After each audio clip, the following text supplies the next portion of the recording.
मुंबई आज तक न्यूज।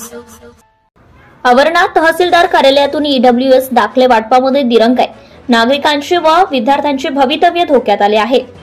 गेल्या 3 महिन्यापासून तहसीलदार ऑफिसमधून सांगण्यात आले होते की ईडब्ल्यूएस दाखले वाटण्यात येतील, परंतु 3 महिने उलटून गेल्यानंतर सुद्धा तहसील ऑफिसमधून दाखले वाटण्यास दिरंगाई होत असल्याचं दिसून आले। हे लक्षात येताच सकल मराठा समाजाचे अविनाश देशमुख, संभाजी शिंदे, अमोल वाजे, शरद म्हात्रे, विशाल कुरकुटे व कार्यकर्ते यांनी आंदोलनाचा पवित्रा घेऊन तहसीलदारांच्या दालनाच्या दरवाजावर निवेदन नोटीस लावून निषेध केलाय।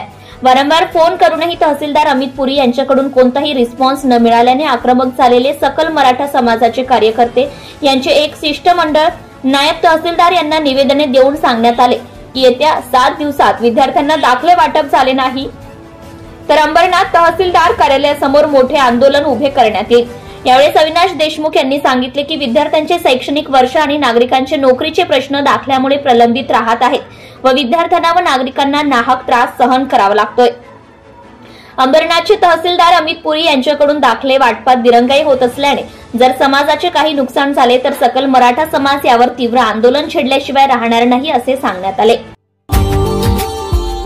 Subscribe now and press the bell icon. Never miss an update.